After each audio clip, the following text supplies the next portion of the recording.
At 7:30? Okay.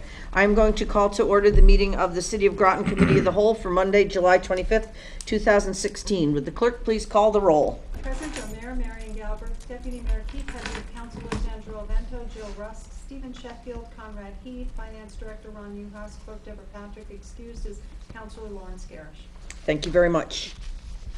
I would like to make a motion to add engineering for the HVAC system for the municipal building to the agenda. Please. So we have a motion. Can we have a second? Okay, this would be to amend the agenda to add number 603, municipal building HVAC at the end of the agenda. Thank you so much. All in favor say aye. Aye. Opposed? Abstaining. First on our agenda today is the Mother Bailey House Advisory Panel request. Leslie, would you like to come up to the hot seat? I guess I'm on. Barbara, would you like to come up as well? It's up to you. So, I mean, I don't think I need a microphone in the room this size unless you want You me. just have a seat and Okay. you can present the request to All right. us. So I wanted to come here and share some information with you as we've been, trying to pursue options with, in regard to the Mother Bailey House. We did have, we consulted with the Connecticut Trust for Historic Preservation, and they sent out what they call a circuit rider, which is in essence an advisor who comes and hears about whatever your issues might be and gives you some advice about how to pursue that. And he talked to us about a grant that would be available, a matching grant, to fund a study for the Mother Bailey House, which would be an environmental assessment, which means they would go in and identify every kind of environmental issue that might be there that might need remediation, like asbestos or lead paint or that kind of thing, and approximately what it would cost to resolve it, and also an architectural study. So it would be a very in-depth architectural assessment of the house with plans that would come out at the end of it, and an assessment of all the needs of the house. So it would be incredibly in-depth, from cellar to attic and behind walls and everywhere, so that everything could be known about the house, about its needs and potential costs to remedy them. And the task force feels like it would be such a good thing to have, because there's really no way to go forward with any of the more positive options for for the house without a study like this. If the end result was going to be something like selling the house as is or tearing the house down, you wouldn't need this. But any of the other options, restoring the house for any number of purposes or for making it any kind of community asset, we really need this basic background information before being able to go forward and apply for other grants. There are several different funding opportunities available for historic house remediation, but they all require pretty extensive planning beforehand, such as this grant. The acronym they use for it is HIPTAG, but what it means is Historic Preservation Technical Assistance Grant. And there's a lot of information available about it at the Connecticut Trust for Historic Preservation website. It is a matching grant, up to $40,000, so that if the city funded $20,000, Connecticut Trust would give $20,000. Part of the city's match could be in-kind contributions, so staff time. And so it wouldn't actually cost $20,000, but that is what they ask you to commit if you're applying for the full $40,000. But it's a way that we found to be able to get these services at half price, and to come out of it with a really meaningful, deep study of exactly what the needs of that house are, so that an intelligent decision could be made going forward. And we realize it is a significant request, but the house is significant too. It's really despite its challenges at the moment, it's a historic treasure to the city. And I feel like we as citizens owe it the best we can give it. At least the best chance we can give it. And I don't see how we can make an intelligent decision regarding its ultimate fate without a study like we're talking about, that Connecticut Trust did recommend to us. Because the house, although it hasn't gone through the steps of being individually listed on the National Register for Historic Places, although it would certainly qualify for that, it is within a state historic district. So it does qualify for this preservation grant. That was one of the requirements for it. And the city as a municipality qualifies to apply.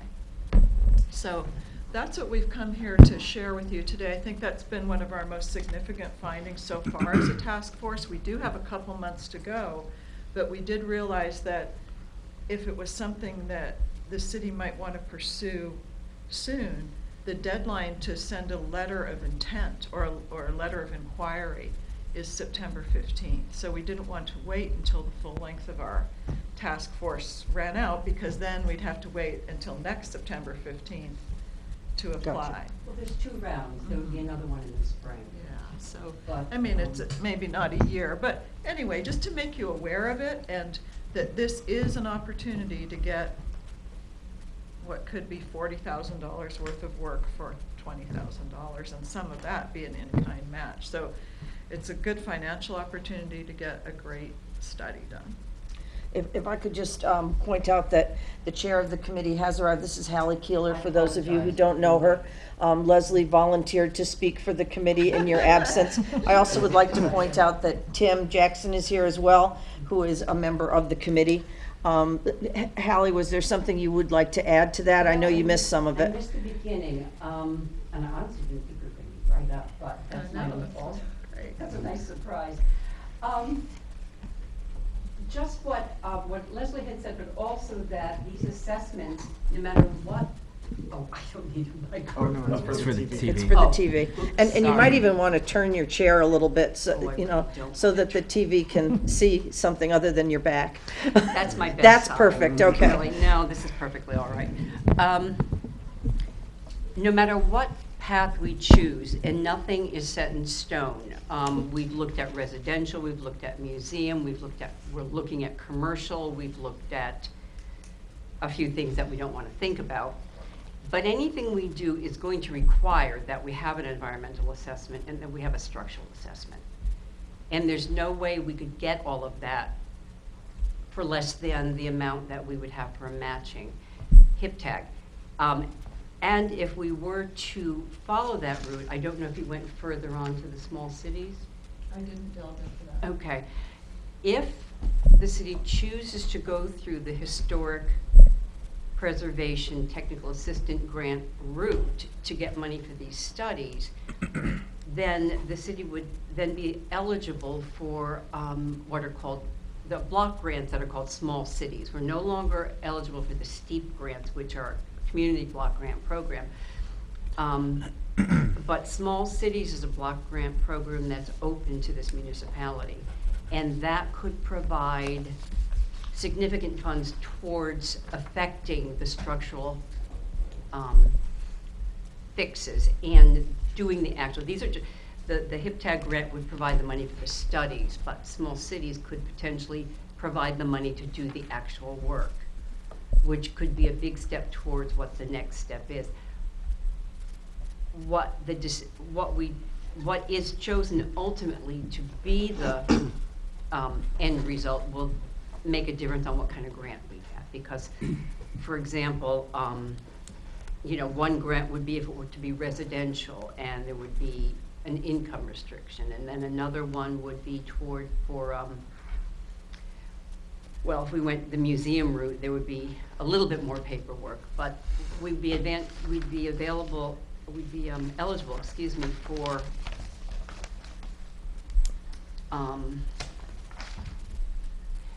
there's the Neighborhood New Horizons grant. There's also IMLS, Institute for Museum and Library Studies. They have grant money available. Average funding per award is $100,000. We may not be in a position yet, but there's monies out there.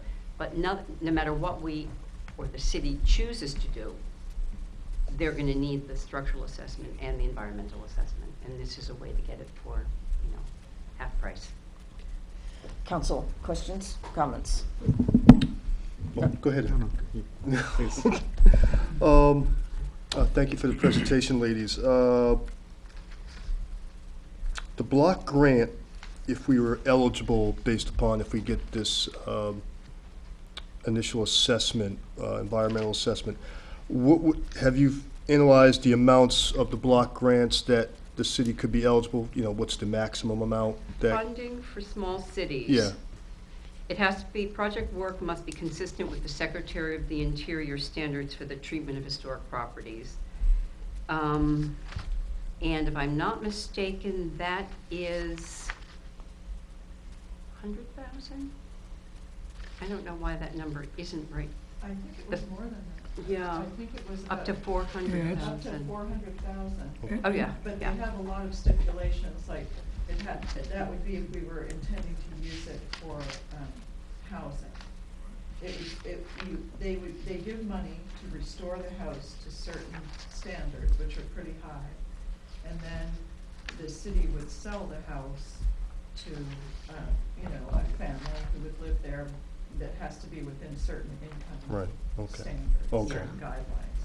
So it's a way to restore a house and keep it on the housing roll and make it affordable for someone else to. There are, however, historic easements Mhm. that would be included in that if that was the way the city chose to proceed, so that certain things could not be changed due to the historic nature of the home. Yeah, like their concern is not to provide funding, they don't want to provide funding to restore a house to a certain level of historic integrity and then have someone buy it and change it all up Yeah. again. So whoever purchased it would have to comply with certain historic restrictions about what they could do to it and what kind of changes could be made to it. It could be a single family or a two-family Those are situation. options, yeah. Yeah, those were options. So there are significant guidelines that you have to work within for that, but it's at least one option. But they- Right. Now, would And your? yeah, it would cover the cost of the rehab, and then the homeowners could take a tax credit of up to $30,000 under this program. So that was one of, you know, numerous options we started to explore as part of our task force, but. So your committee would be open to something like that, to have it become a residential? It's not it wasn't what we started out wanting, but to make it a public building, such as a museum, requires a lot more work without any guarantee of the money. It requires a business plan, and let me find Brad's note here. Yeah, we haven't come up with our final recommendations yet, or prioritized them, but we did want to explore all the options. Oh, absolutely. And in having the Connecticut Trust for Historic Preservation come and talk to us, they made us aware of this particular option, but really emphasized that we'd have to have these studies first before you become eligible for any of this funding. So we just want to do our best diligence. Right, we have a couple of different ideas. According to Brad Scheid, the circuit rider for the Connecticut Trust, the business plan would look at the viability of a museum, a capital plan, which is major, and maintenance costs of the long term, what the entity will be that maintains the property once it's up and running. Where will the money come from? Will there be operating money for staff? These are all things that are fundamental questions that would have to be, which would be significant questions if it was to warrant a museum. Another option we have to us is the Department of Economic and Community Development for Historic Restoration Fund grants through the DECD. State Historic Preservation Office offers matching reimbursement historic restoration funds, similar to hip tag. It's another avenue we could, but that has and that's a funding cap of 50,000, and it would be for the same studies that hip tag would fund. Did you have a follow-up question? No, go ahead. Counselor Heed? For the application, are you I mean, who would fill out the application? It would be Is the it? city, because we can't as individual students. It would have to be done by the entity that owns it, and that is the city. There's a pre-application for a letter of intent, as Leslie mentioned, and then I believe October is when the grant is due. Monies would not be due at that point. You know, that would be a little farther down the line. It's not that we're asking you to write a check tomorrow. This is farther down the line after we jump through all the other hoops. By good fortune, I suppose, so it made us familiar with the process. The Avery Cott Museum recently applied for one of these grants, and we were awarded it. Mm-hmm.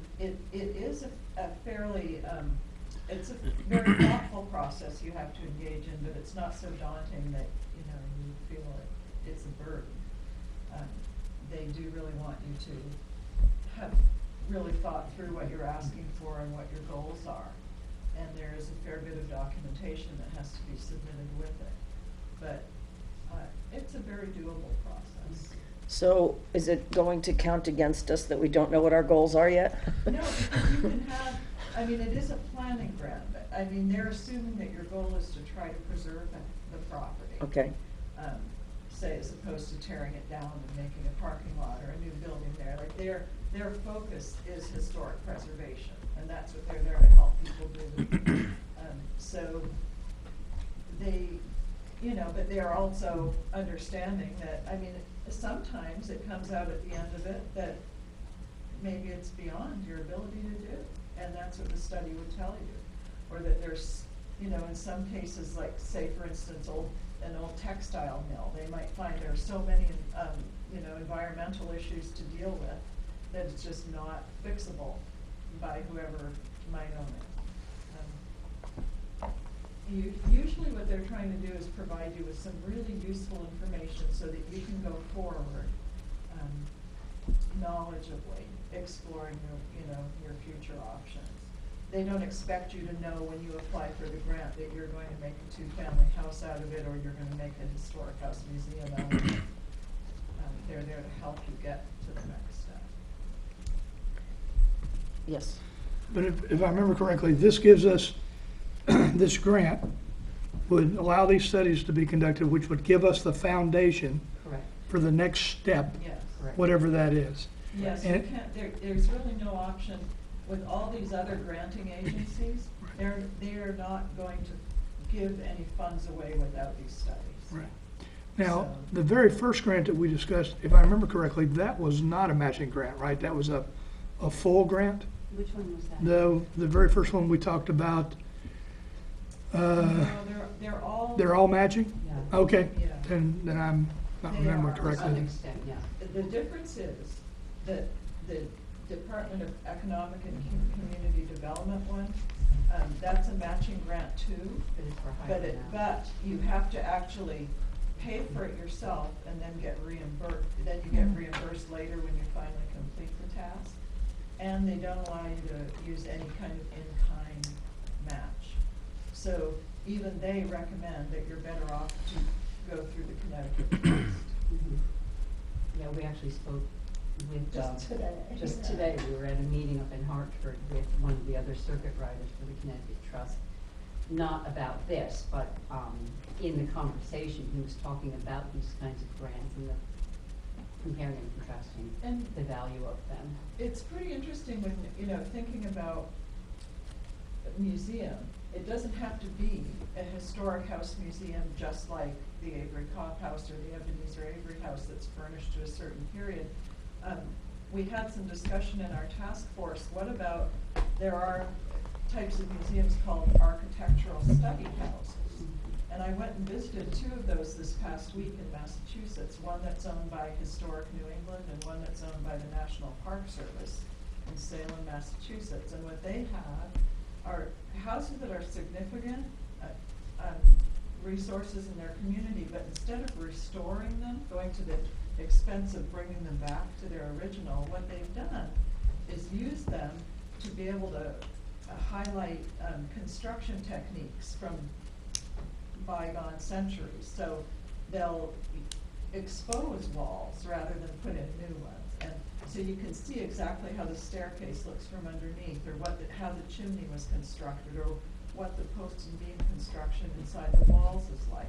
And that might be a more affordable option for Mother Bailey, where instead of having to do, you know, hundreds of thousands of dollars of restoration and then furnish it, it could be instead strip back a little more inside so people could view it from that regard. So that's another option. So there are all kind of creative ways to think of how to preserve it, ranging from residential housing to public museum and other community resource ideas in between. So we're still exploring all those things, but we did really come to the realization that if there was to be any help to the city, if the city retains ownership of it, if there was to be any help available for grant funding from any of these sources, that they're all going to require a study. And the studies are pretty costly, and so when we found out a way to be able to get that study at half the normal price, we felt pretty excited about that, and hope you will too. Other questions? Yes. Just want to say, you know, I kind of wasn't sure what to do with the house or where to go. Spending money on it was a concern to me if we didn't know what direction we were going in. But I think regardless of what direction we end up in, even to a point where, and I'm just saying this to say it, but like if you were to tear the house down, you would have to, before you to take it down, you would have to know what was going on in there, because you can't just rip a building. Right. So I think regardless of what the decision is, this is probably something that's going to happen, and it's better off that we get something kind of half off. Because one way or another, no matter where the house no matter where the house ends up or how, this stuff has to be done now. So Yeah, it's really, there aren't any other options.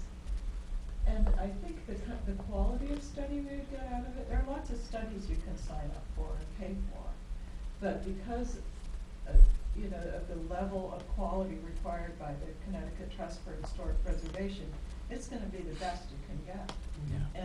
And I really personally feel, and I hope you do too, the house has stood there for 200 years and seen a lot. And I think we as a community owe it at least the best study it can have before a decision is made about its ultimate fate. And you know, that's what if I'm speaking for Mother Bailey, that's what I would say, that let's give it the best chance we can give it to gather the most information we can gather before making an intelligent decision about what to do with it. Yes, Councilor Rusk. I just wanted to say thank you for all of your hard work with this that you've already done. I know there's a lot more to go. I think that I'm with Councilor Arvento that, you know, we didn't want to spend money before we decided what to do, but I think this is the only way to decide what the best decision is, whether that be full restoration or whether that be that really we can't do anything with it and tearing it down would be the best option. So I think, well, right. Yeah, but I mean, you're right. but what is the best decision for this house? And I appreciate you finding this. Thank you. Yes, Councilor Heed. As I recall, there was a concern about the safety of the structure. Is there a way to speed up, without being haphazard, a way to speed up the timeline? Okay, so we discussed that at our last meeting, and we discussed that the idea that we had bids come in. They were kind of in the range where we thought they would be, but none of the bids were absolutely complete. So we decided that we would, with the council's consensus last meeting, decided that we would, with enough commitment to going forward, that we would ask the bidders who had already bid or people who had been at the walkthrough to resubmit their bids to be more complete and to answer all that was required. So it is our intention to do that, and when we have a number, come back to the council. So this would be beyond that. So these are gonna end up, if they go forward, being two separate resolutions. One will be to accept a contract to do the stabilization. The other one, and that one's gonna, that first one, excuse me, will be when we get the bids back. I think we were gonna give them a week turnaround time. And then, the second one would be a resolution on, to commit up to $20,000 to apply for a matching grant. So these are gonna be two separate resolutions.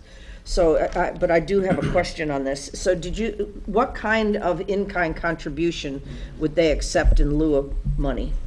Staff time. For what kinds of things? Are they, for, Administering the grant, for, writing the grant, administering. Not writing it, you have to get awarded it first, I think, before you can start counting staff time. okay? I thought that was. I don't think so. If I remember correctly, and I could look into this again for you. Barbara's agreeing with you, Leslie, Yeah. that it's after the grant. Yeah, so I think you have to be actually awarded the grant before you can, like, you can't use any money you've raised beforehand for the match, or count any work you've already done. Like, if the stabilization happened before you were awarded the grant, they just don't count stuff you already did. But once you're awarded it, and I'll double check for you on the exact amount of in-kind contribution. But what kind of, would this be work being done, reports written? Barbara, do you know? There'll be some staff time, but they're going to limit the amount of in-kind that will count. They'll still ask for and require a substantial financial commitment of real money. Has there been any thought to where this money comes from? I mean, it's obviously not in the budget. Yeah, that, we don't have any expertise in that realm. Yeah, once we turn it over to you, then that's. But, I mean, I don't know, I don't know It's what's in not the up to budget, us. I know it's not in the budget, I don't know. We could try and come up with fundraising ideas, but when you apply, they want you to have made a commitment to have those funds. Like, you can't apply for it and see if you get it and then start raising money then. You have to have committed. So money up front. Yeah, Basically. or at least. The commitment to spend it. So they would probably want a resolution that says from the council. So if it's your desire to move forward with this, you're gonna need to give us some time to figure out where we would find this money. Do you have any thoughts, Ron? And we have the CNR fund that was set up in 2011 and 12 that we talked about using for the stabilization, portion of that stabilization along with our LoCIP money. I can take a look and see. Okay. Yeah, I don't remember how much is in there, and we did talk about using that for stabilization. I don't remember that, us depleting it based on our conversations, but I don't It remember. was 200,000 that was set aside. Right. Yes. So Mayor, so basically with these resolutions, one resolution that's out for bid is for the structural or The stabilization of the front part of the house. assessment. And then we go to the environmental Southeast assessment corner. For your Well, requests. This would actually be for an architectural assessment and development of schematics of the house and a comprehensive environmental assessment of the property. So that means, well, this also, Yep. Okay. so also there's architectural on their end, so would it be duplicate work here for what we're No, trying to do? the bid that we're doing is actually a construction bid Okay. to stabilize the That's right. house. Yeah, that's, This is a study of the house. Right. all right. It'd be in much more depth than the construction Okay. assessment. And I'm not sure I know we've had seems like multiple studies done on the house, and they ranged in what they were. Do any of those qualify or meet the needs for this, and just the environmental piece of it? We Or have this, the studies are older, and I'm not sure that the figures would hold. And to that. they're not in the kind of depth that they're looking No. for. Bar- So, Barbara, would any of what we did, because that wasn't that long ago, the study that we had done, The CMA study that we had done was through the same entity, that's where we got the funding, and it's a 50% match again. And it was capital needs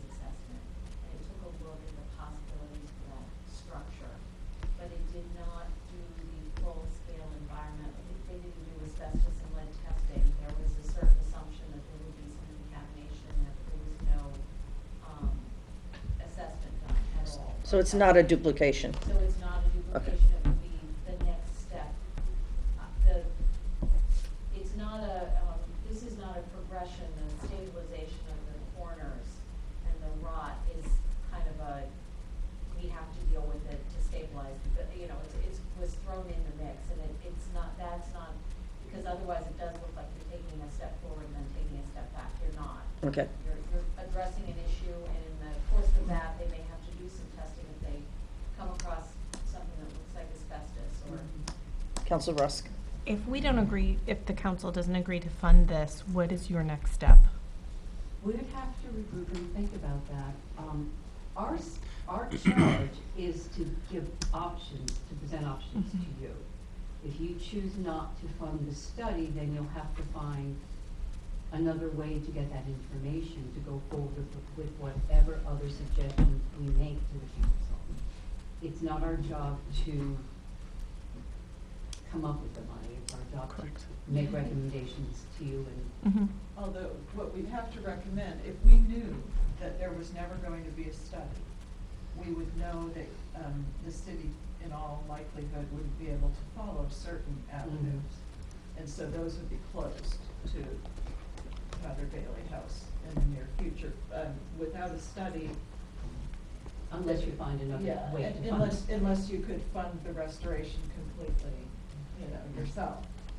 If you want grant funding for anything, we'd know you'd have to have the study. So if you couldn't have the study, we'd know we'd only be able to, it wouldn't certainly be on the top of our list, but it might be that the house would have to be sold as is.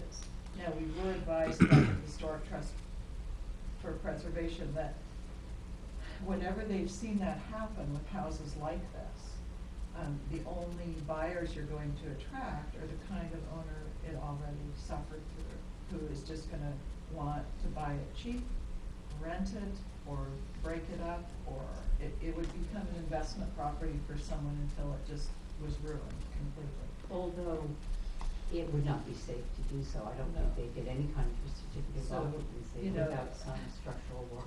That's one option, though, available to the house without any of these studies or further restoration. Another option, which I hate to even utter the word, is, demolition. I'd hate to see that happen. I'd hate to see a historic treasure like that lost while we have the option of doing something about it. I mean, to think about 20 years from now, looking back on that decision, I would hate to be part of that decision. So, but those are two things that could happen without the study. I mean, it could be a miracle would happen and you'd be able to find a buyer who would then restore it on their own dollar and live in it. But it would be a significant outlay and given, like that's a fantasy out there. Counselor Rusk, you had a follow-up? Just to clarify, no grant dollars would be available without this study. Not that we've been able to identify, and we have really tried. Okay. We've consulted with, all the entities we can think Right. of consulting Most of with. them, yeah, most of them And, today. that's just the same advice that keeps coming to us, that, there's money out there, but to access it, to get to it, you've got to be able to have this documentation in hand, because the money is tight in these places and the competition is strong, and unless you can document that you've really examined what you're dealing with, they're not gonna put money into it. Counselor Ovento? Thank you, Mayor. Two quick things. I just want to be clear that Councilor Rusk and I are not advocating that the house be ripped down. We were We okay. understand. We were We're just not either. saying that, in either extreme situation, Right. it's something that would have to be looked at. The other thing is, I'm wondering what the general consensus of the committee as a whole was about this idea. The committee wants to save the house. The committee would like to see it restored, whether, I think ideally we would like to see it restored to its former glory and become some kind of a public community education resource.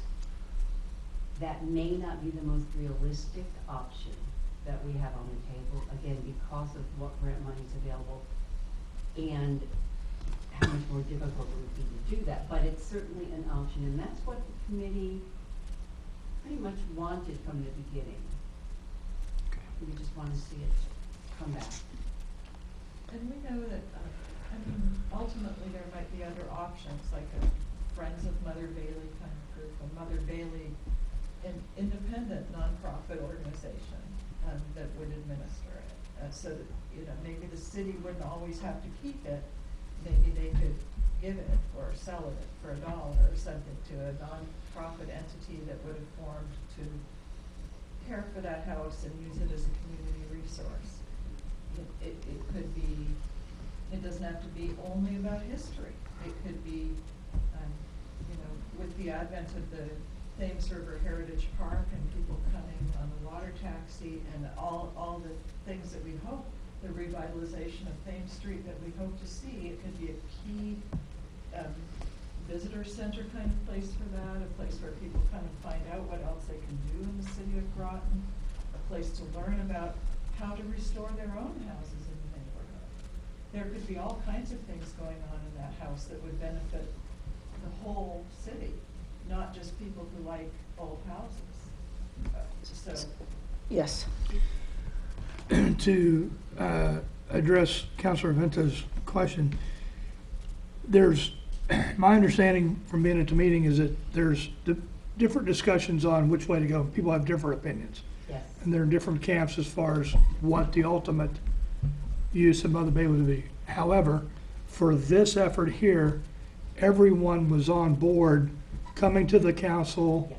and presenting this, realizing that this was the first step that needed to be accomplished in order to even look at, in depth at the other options. Is that, am I remembering that correct? Yeah, these studies, everybody agreed strongly that these studies would have to be done before anything else could be done.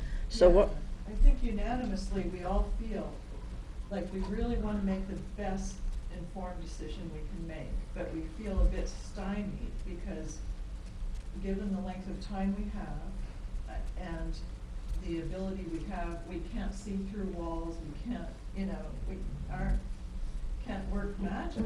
So we feel like we can't gather the resources we need to make the most informed decision without a professional study like this. so what we need is a motion to put this on the agenda of the August 1st meeting if you wish to go forward with it. So moved. Second. Is there any further discussion? Yes, Councilor I'm Avento. just, before, I'd support it, I'm just curious of, we're confident we have a place where we could get the matching funds, because. Well, we're not gonna bring you a resolution without saying where the money's Okay. coming from, Okay, because we can't do that. You have to say what fund is paying for it. And between now and then, I'll find out, or one of us will, exactly how much of an in-kind match they'll permit. So of your say the potential $20,000 match that the city would be responsible for, how much of that can be in-kind, and just what it can be. Any further, yes, Councilor So, Sheffield. the prospects could be less if there's less staff time, basically, as far as costs go? If there's, or are you saying, We have to determine first what counts as in-kind. okay. And what limit there is to that. So they may have just a couple $1,000 limit that you can have as in kind. Okay.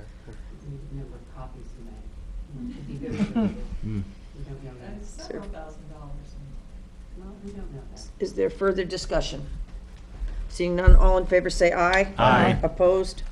Abstaining. Thank you very, very much for Thank you. coming tonight. We Thank you. appreciate it. Thanks for And for your Thanks, Emily. efforts. Thank you very much, Tim. Thank you, Al. Thank you. Thank you, Leslie. Thank you, Tim. Thank you, Council.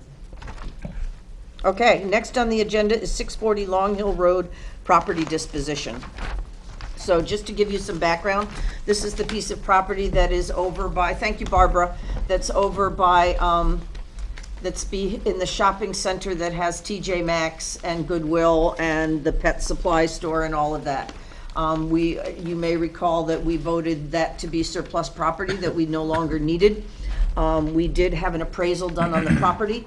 The appraisal came in at $35,000, which was substantially less than it was assessed for, but that appraisal takes into account the fact that it's landlocked. You can't get there unless the owners want to give you an easement into there. The fact that it's landlocked, it's small potential use, things like that. So we did have an assessment made, and we did follow the process as outlined in the ordinance. It was posted for bid. There was a walkthrough. Everything was done exactly as it said to do in the ordinance. We got one bid. It's for $37,500. Ron, did you want to speak to that some more? No, I think you hit pretty much everything right on. So the question is whether we wish to sell at $37,500.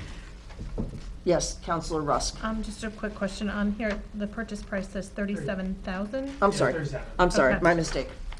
Thank you. Yes, Just one question, is this the developer who owns that? yes, Yes. Okay.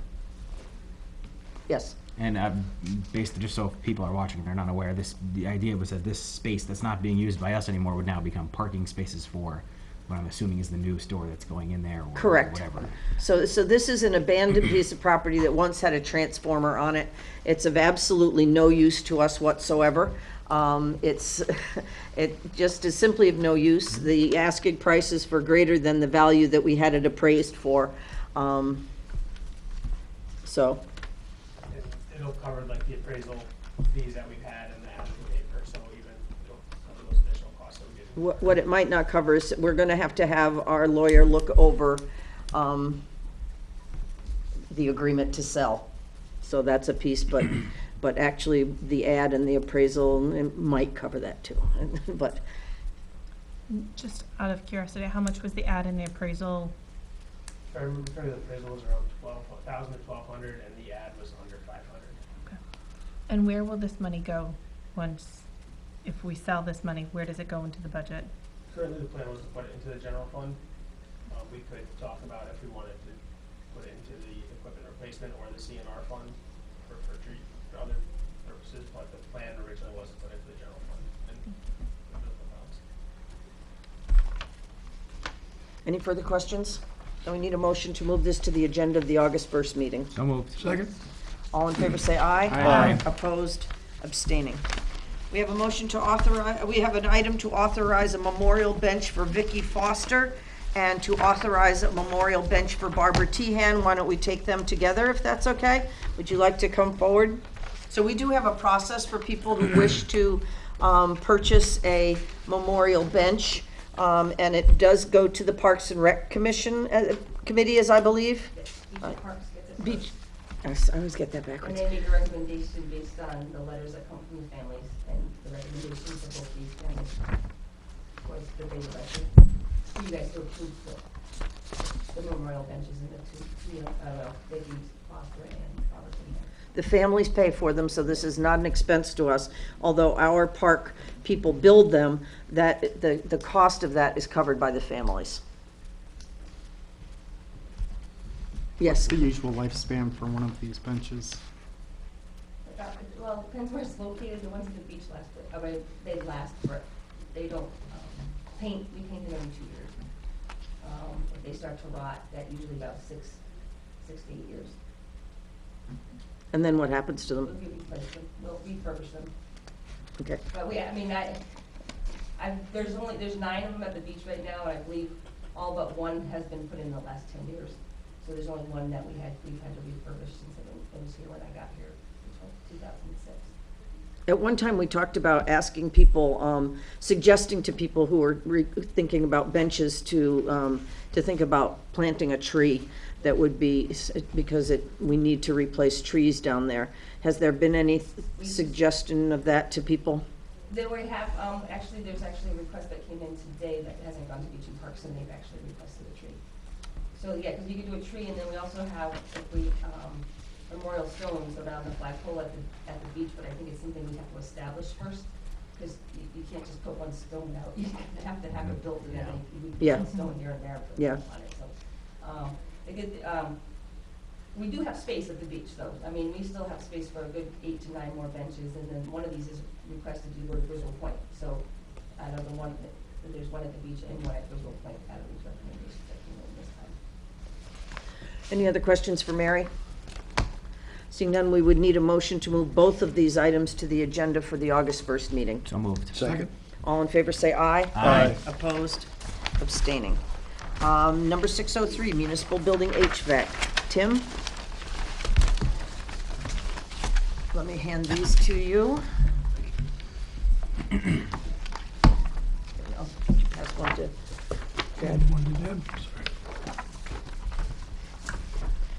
So, as you know, the Freeman approved the idea of getting the HVAC done here in the building, but before doing that, we do have to do the engineering, an engineering plan for it, to get not only the right HVAC for the right rooms and for the right use of the rooms and the right people that are in the rooms, but also we're looking for the highest efficiency that we can achieve to lower those bills and to also perhaps apply for conservation grants. So, Tim?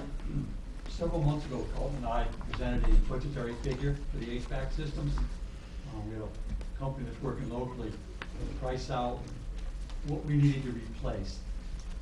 But, I've learned a lot about HVAC systems in the last 4 months, but I'm not confident writing specs, putting out the bid myself. BL companies who we use, our engineering, has looked it over already, no charge. He thinks that he can downsize a lot of these units. So he's doing a study in the auditorium and other places where these units service. And he thinks we can go with smaller units now. They're much more efficient. The auditorium's been cut down quite a bit from the original size. Same with the HVAC unit, the air handler in the basement. It's ancient. And he thinks he can put in new pieces to that to really reduce the cost. Also, going through Groton Utilities, it looks like there's quite a few energy credits or savings we can get back. Thousands, quite a few, and I don't really want to speak to them, but it's substantial. Now we'll get to the price. For $18,200, they'll do the engineering, they'll put the specs together, they'll do the walkthrough for the contractors and answer any questions. And they'll also be here while the building's going on. And they're actually doing the work to make sure it's all done right.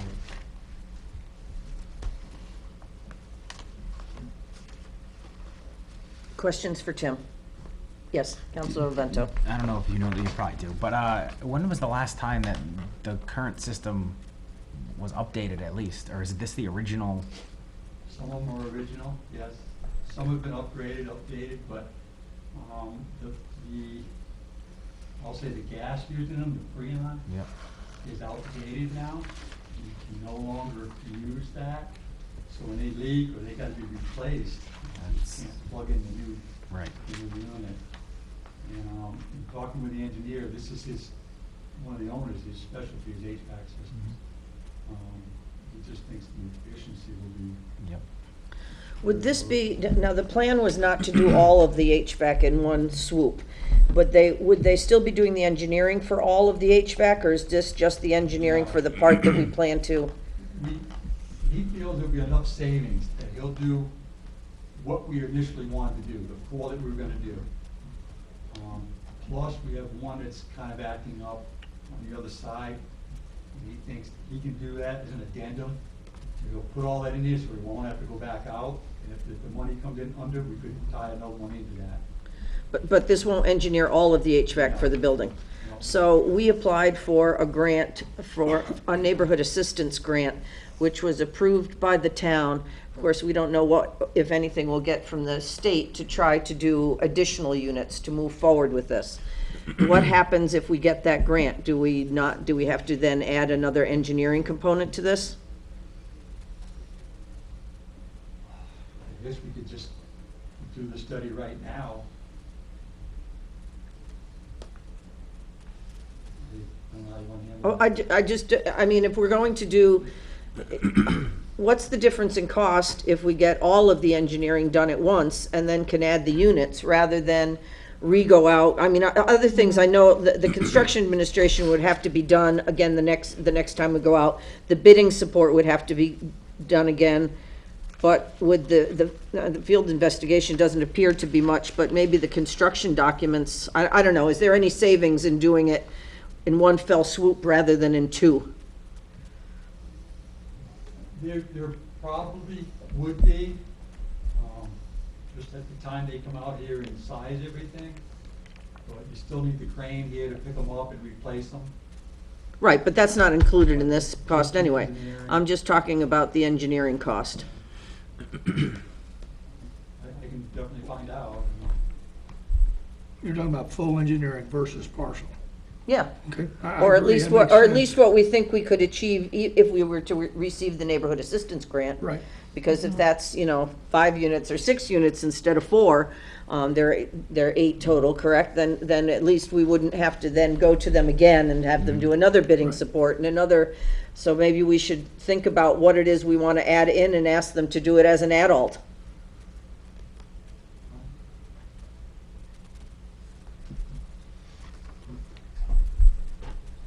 Okay? Okay. So, so this may not come back to you as exactly 18.2 if we pass it on to the next meeting, but it would come back, but we'll look and see what the difference is. What we would really need is your approval to move a contract with BL to do the engineering for HVAC to the agenda of the August 1st meeting. So moved. Second. Is there further discussion? Seeing none, all in favor say aye. Aye. Opposed? Abstaining. We have no other business, so Motion to adjourn. Second. all in favor say aye. Aye. Thank you very much, everyone. Thank you very much, Tim.